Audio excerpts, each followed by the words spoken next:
Welcome to the only show that brings you happenings in the world of diplomacy and international relations in Ghana, Africa, and the rest of the world. My name is Harriet Nate, and the show airs every Saturday on Pan-African television between the hours of 4 to 5 o'clock p.m. We are also streaming on social media. You can always see the show on Facebook and YouTube. And you can also follow us on DATV Ghana to share your views with us. Now, to our first story today, we are bringing you all the activities that have taken place in the diplomatic community. All the updates will be right here on the show. President of Ghana, His Excellency Nana Addo Dankwa Akufo-Addo, has asked experts in the marine life and oceans to propose policies that will protect Ghana's, including Africa's oceans and marine life. The ocean, President Akufo-Addo emphasized, is the lifeblood of our planet, covering some 70% of the Earth's surface and generates half of the world's oxygen supply, drives the global economy through transport and trade, and provides food and livelihoods as well as cultural and recreational value for billions of people around the world. The president was speaking on the theme, Our Oceans Health, Our Prosperity, Our Planet Security, at the National Blue Economy Summit held here in Accra.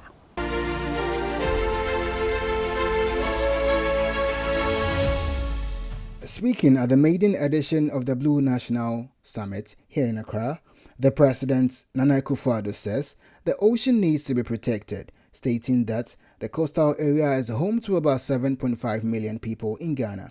President Akufo-Addo further stressed that Ghana continues to experience a major decline in fish stock due to overfishing, overexploitation, harmful fishery subsidy, and illegal, unreported, and unregulated fishing. Our coastal area is home to some 7.5 million people. Like many other coastal African countries, the blue economy provides us with food, employment, and income. For instance, some 10% of Ghana's workforce is employed in the fishing sector, which also accounts for 4.5% of the country's GDP. Additionally, 70% of Ghana's trade is carried by sea through the ports of Tema and Takoradi. We are well positioned to benefit from the ocean resources if sustainably managed.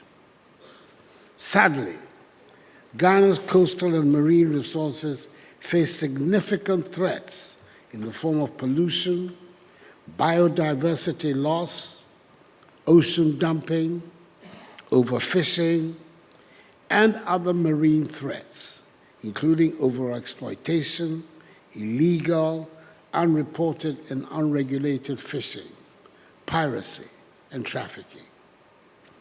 These avoidable threats affect the livelihoods of millions of people.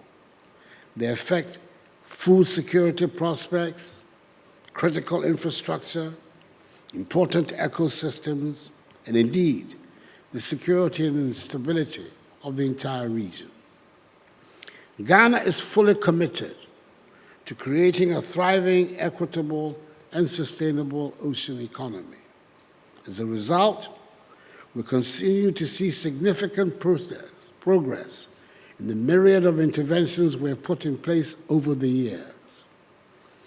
Government continues to work with its partners, from multinational organizations, civil society organizations, academia, and the private sector to develop policies and programs that protect our coastal and marine resources. Special Advisor to the President on the Sustainable and Developmental Goals, Shepherd and Ocean Action, Dr. Eugene Owusu, says that the world is sitting on an ocean time bomb due to overexploitation and degradation, climate change, and other pressures, thus taking a heavy toll on the coastal ecosystems. The oceans have long been an integral part of human civilization and human survival. They have nurtured life, they've provided sustenance and jobs for billions of people, across the world. The oceans have underpinned global trade and prosperity, and they've served as a source of inspiration and wonder. Sadly, this phenomenal gift of God to humanity faces unprecedented challenges, a crisis of monumental proportions as a result of overexploitation and degradation. Our world is sitting on an ocean time bomb, a code red emergency, and the clock, sadly, is ticking. Overfishing, pollution, climate change, and other pressures are taking a heavy toll on our oceans and coastal ecosystems, threatening the livelihoods and well-being of millions of people, not just in our beloved country, but around the world.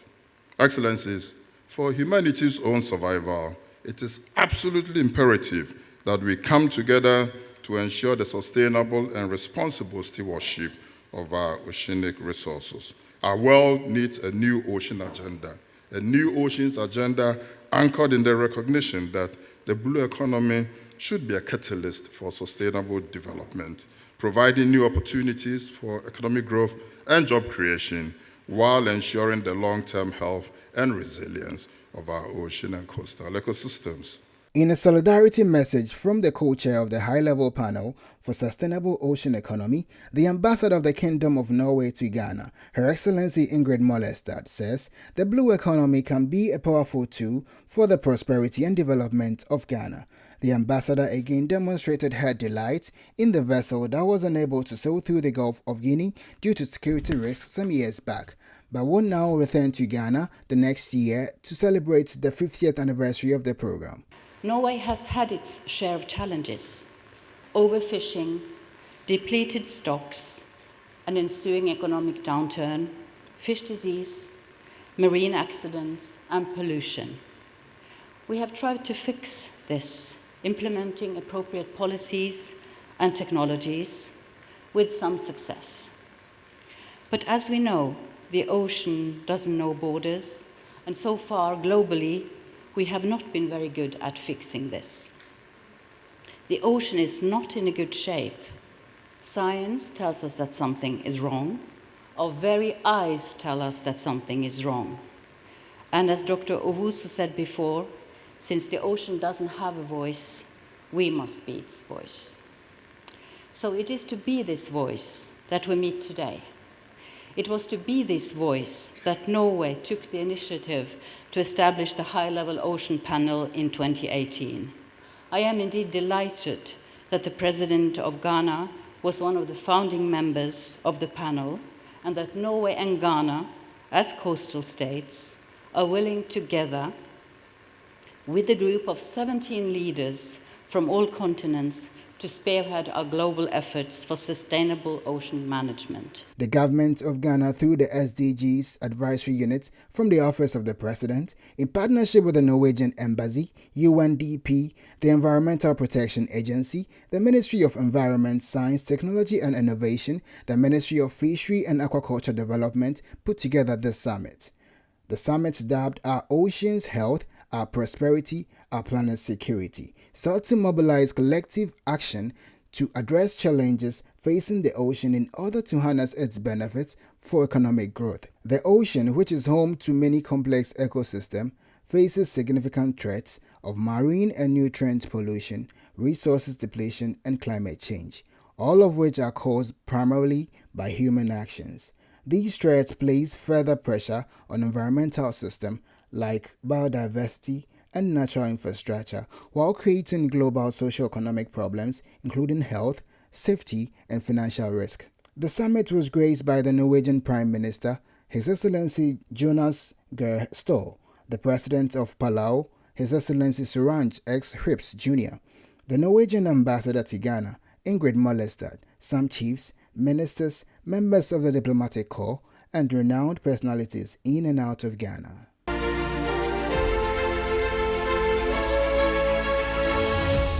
The honorary consuls have been charged to do more to facilitate commerce between the countries they represent and other states to ensure a smooth transaction of business and promote economic diplomacy. Now, speaking at the maiden World Federation of Consuls Regional Conference for Honorary Consuls on the African continent in Accra, the Minister for Foreign Affairs and Regional Integration, Madam Shelley Ayoko-Boche, emphasized the significant role played by honorary consuls as spelled in the Vienna Convention on Diplomatic Relations.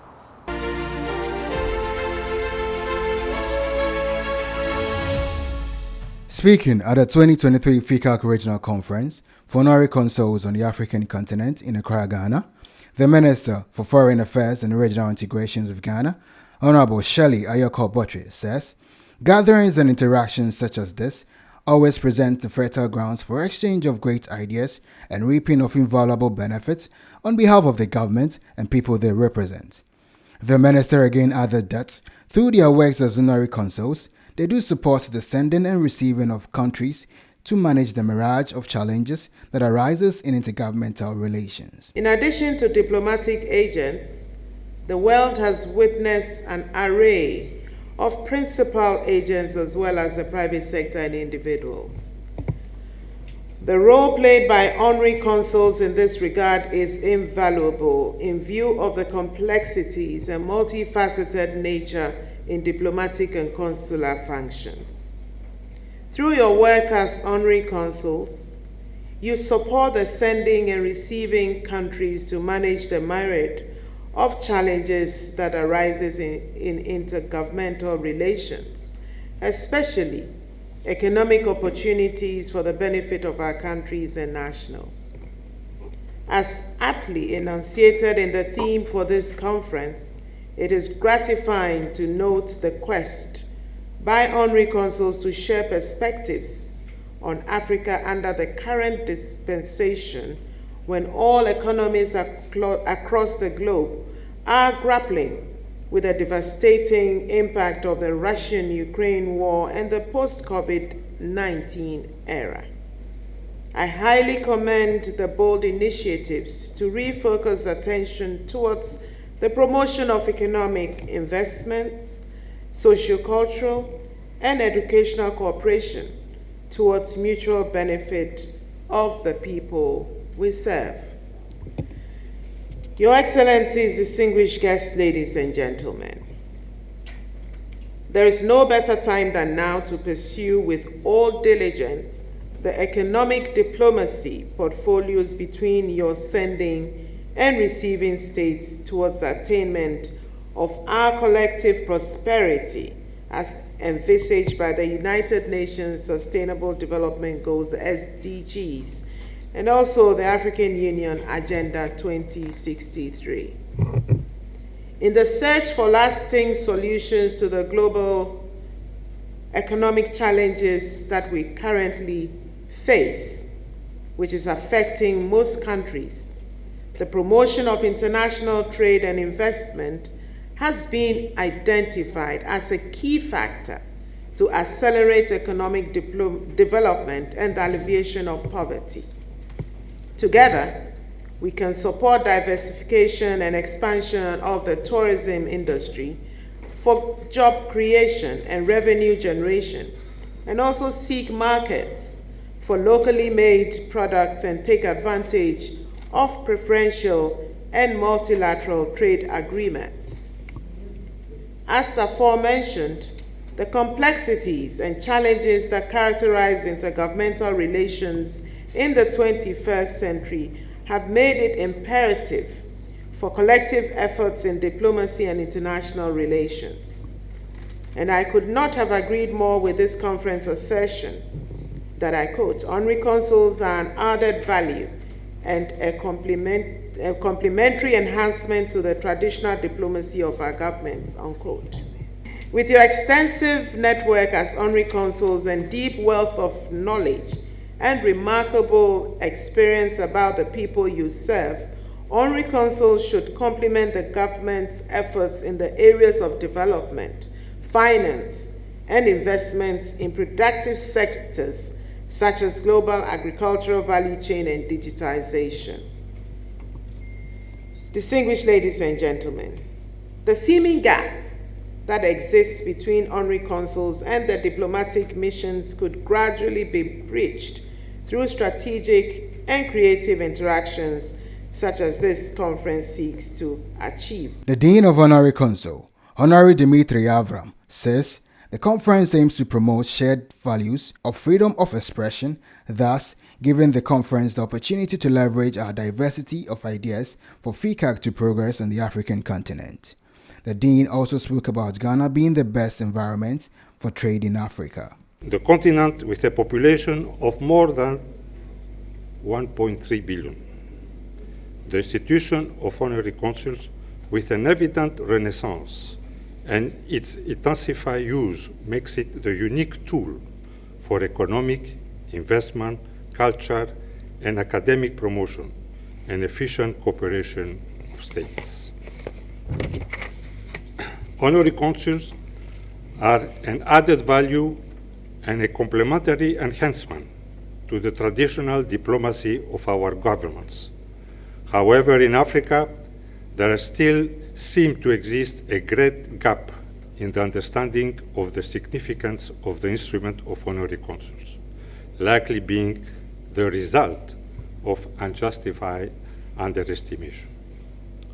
We have to be innovative and creative for leverage partnerships to tackle challenges hindering the growth and development of the industrial, agriculture, and energy sectors, particularly due to the difficulties in accessing finance, and thus promote sustainable economic growth, startups, and entrepreneurships by giving access to grant money or funding instruments, whilst encouraging cultural exchanges and philanthropy given to our community. This is particularly true on the African continent. Thus, being consistent and quietly supporting our sending countries and our respective receiving states that often are at the critical development stage, especially for us, the honorary consuls based in Africa, when many of the African governments are adopting policies that encourage development beyond aid. The Lebanese ambassador and Dean of Francophone countries, Ambassador Meya Kier, says it is fitting for the consuls to gather and discuss the vital role honorary consuls play in advancing diplomacy and fostering cooperation on the African continent. Honorary consuls, as representatives of their respective countries in foreign lands, play a crucial role in facilitating international relations, promoting trade and investment, and safeguarding the welfare of their citizens.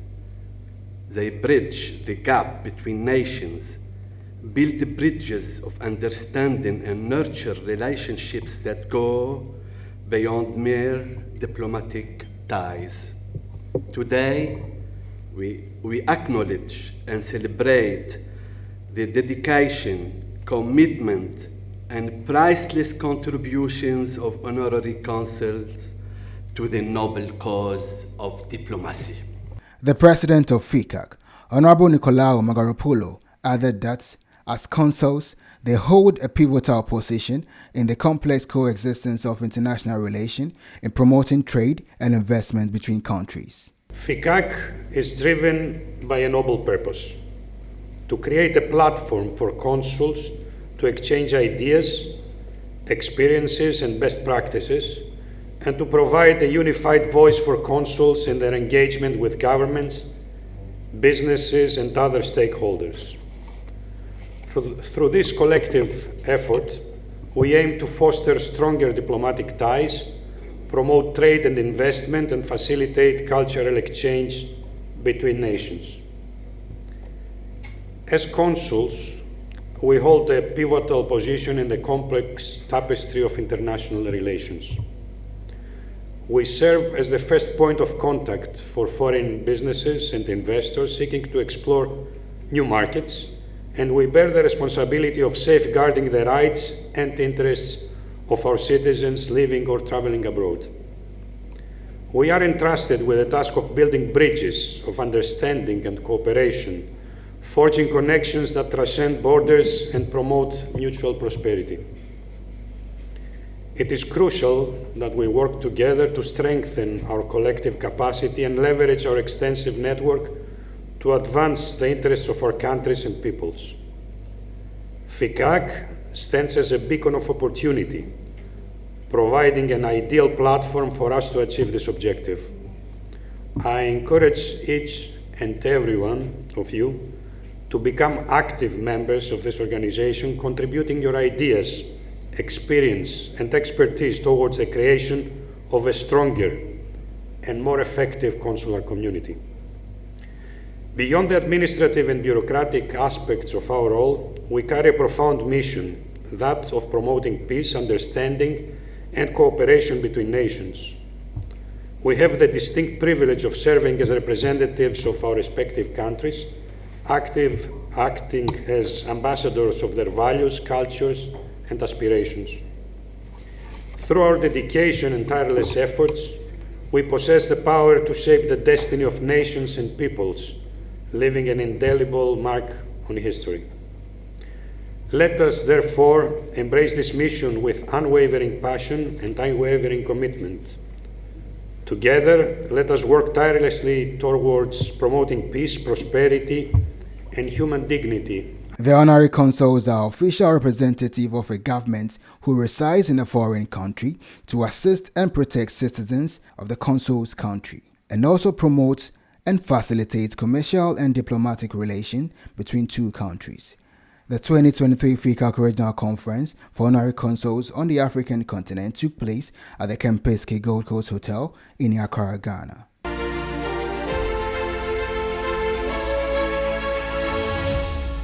Now, the first ever Diplomatic and Foreign Affairs Forum has been organized by the Ghana School of Law Students Representative Council. Speaking at the Diplomatic and Foreign Affairs Forum, Mr. Okujeto emphasized that acquiring such knowledge would greatly benefit the students in their future endeavors, including the practice of law.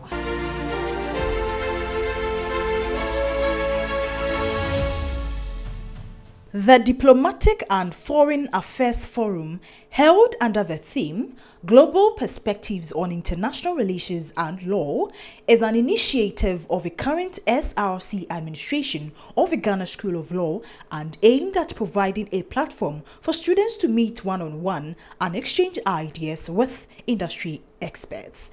A former lecturer of law and veteran lawyer, Sam Okujeto, who was a guest speaker at the forum, emphasized on the need for students to know what happens in other countries, indicating that countries around the world interdependent on each other in various phases of life, and that their decisions and choices affected each other. Now you see that international affairs is such an important topic for lawyers to have at least a glimpse of it. And then thereafter, as I said, they can build on it. I have had the privilege of doing international law for my LLB and also continued it in my graduate studies also to do international and international institutional law. And it gives you a wider perspective of the world. More so when you appreciate that no country is independent. Sometimes we read the word and say it's independent. No, we are not independent. Each of us is interdependent. UN Resident Coordinator to Ghana, Charles Abani, intimated that international relations and law were intricately intertwined as they provide the foundation for the peaceful coexistence of nations and the resolution of conflicts. It resonates indeed deeply with the challenges we face in this ever-changing world, where the intersections of international relations and law influence the course of our shared future. International relations and the law are intricately intertwined. They provide a foundation for peaceful coexistence of nations and the resolution of conflicts, enabling businesses to thrive and development to advance.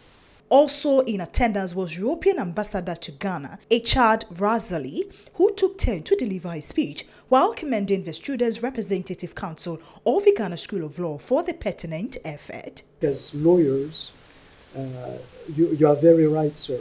It's not about the mechanics of the law, it's about the philosophy of the law. In the end, we have, adopted a common set of rules when it comes to human rights, so on and so forth. You mentioned intellectual property, trade, technology, and more now, we are adopting a set of rules for climate change or to fight climate change, because then we realized that beyond some specific issues, there are an overriding consideration, which is making the relation and making a future for humankind possible, because climate change is not about the planet, it's about the ability of humankind to survive. The Surinamese ambassador to Ghana, Excellency Fidelia Grant Gallon, lamented the seeming lack of interest by African students in the history of international relations, especially as it concerned the slave trade.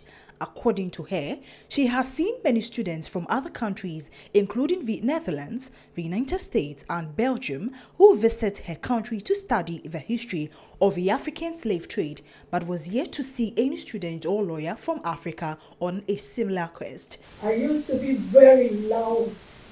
I used to go to the pen and write to the papers. Why?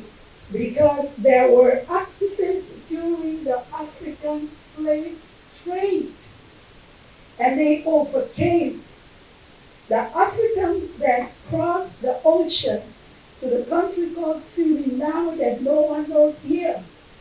So whenever I go to places, they ask me where Suriname is, if it is in Africa, especially when they look at me, because I look like a Shanti woman, an Airwell woman. United States Ambassador to Ghana, Excellency Virginia Palmer, also affirmed the need for the students to prioritize international relations while championing the area of study across the globe. I also think that access to justice is an incredibly important part of what we do as diplomats, and important to the economic health and democratic health of your country. And I mean that because you can have brilliant laws on the books, but if people don't know about them, they are invisible or irrelevant.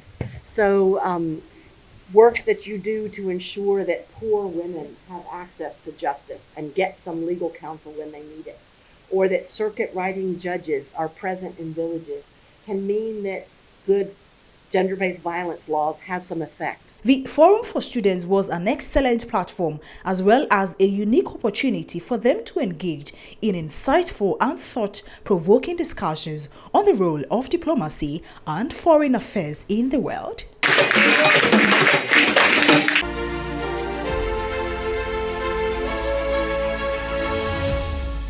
Now let's take you all the way to South Africa, Durban. It's been 3 good weeks since the Africa's Travel Indaba exhibition, which has been touted as one of the biggest tourism events in the world, pushing tourism in the region and the entire African continent. Organizers of the event say Africa's Travel Indaba seeks to ensure that the African continent collectively grow together.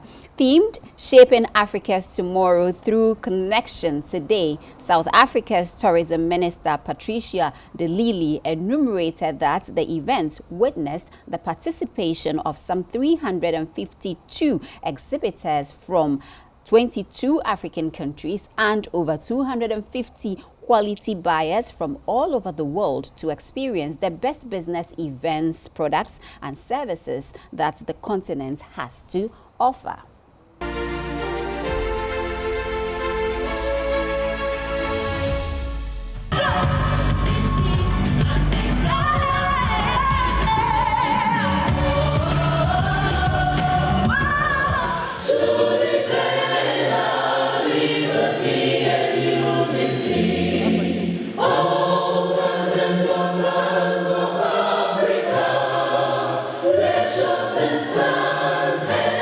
Let's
Now this year we want to also reposition Africa's travel indaba.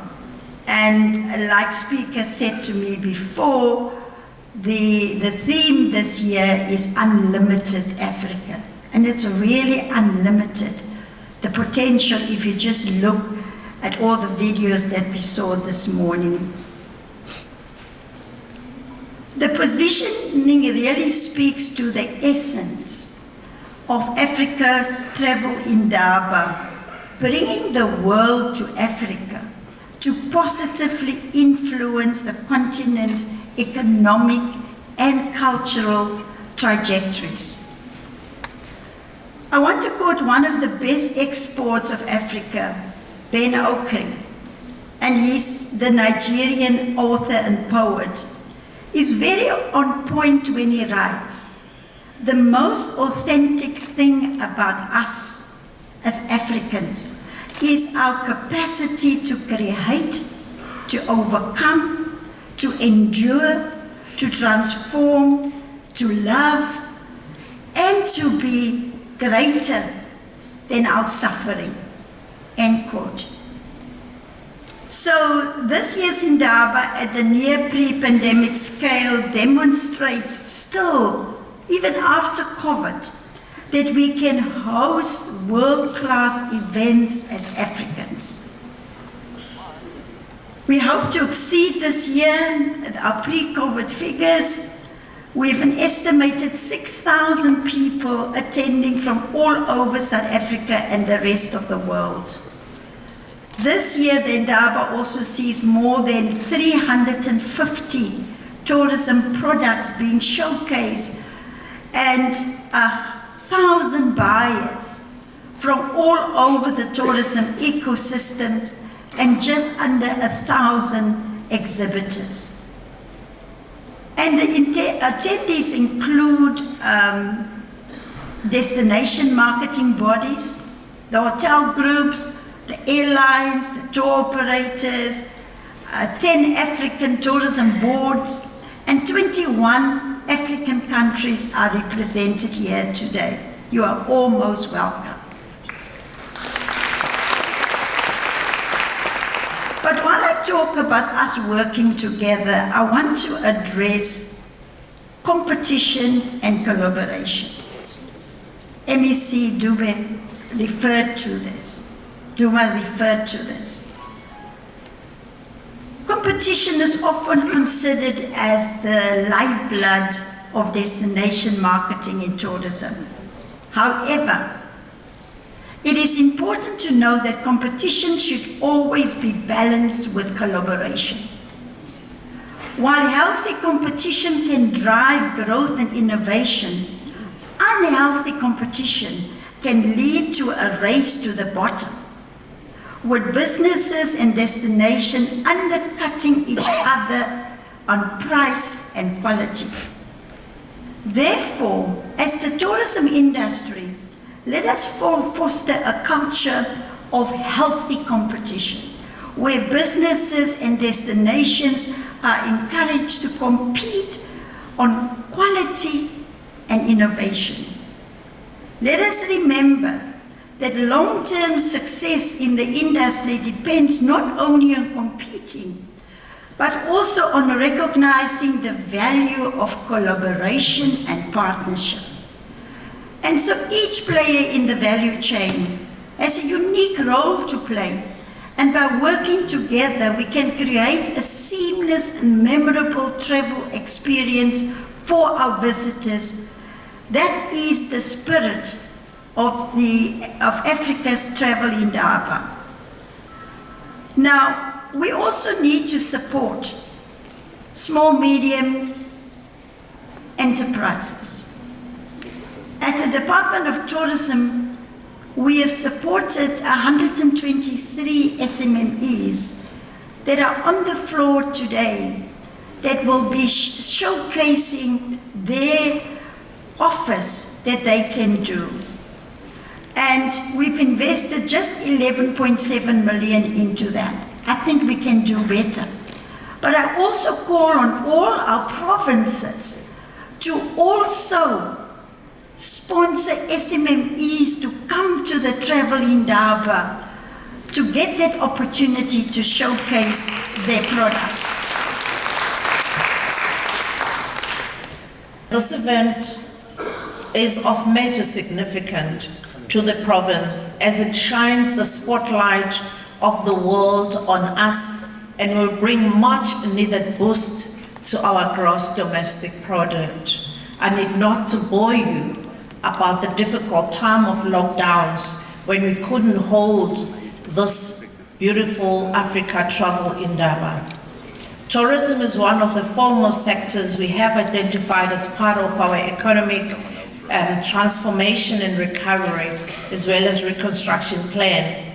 And this gathering marks a critical tipping point in our recovery as we leave behind us the legacies of the damaging floods of last year.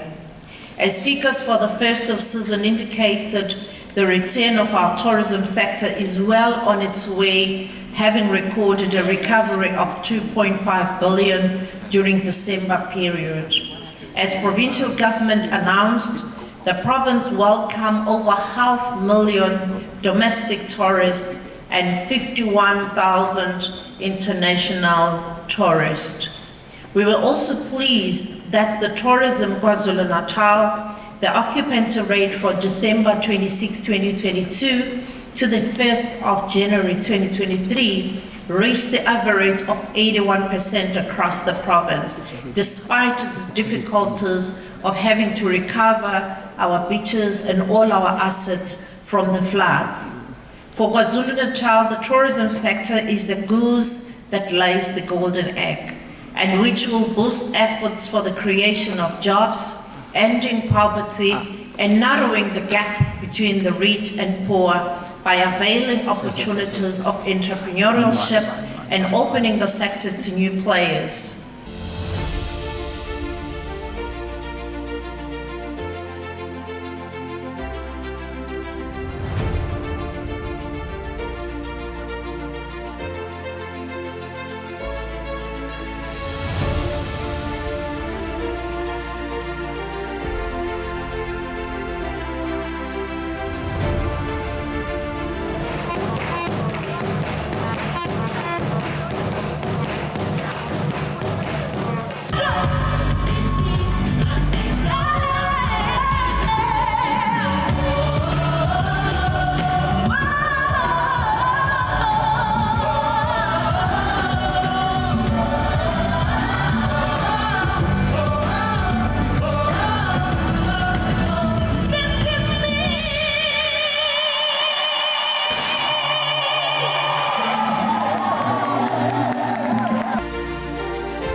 You know, when it comes to diplomacy and international relations, this is your #1 go-to place. You can always follow us on Instagram or on Facebook, on Twitter, DATV Ghana, and of course, share anything you have regarding diplomatic affairs. You can always follow us and get to know what is happening, and also share your views or any information with us. My name is Harriet Nate, and the show is Diplomatic Affairs.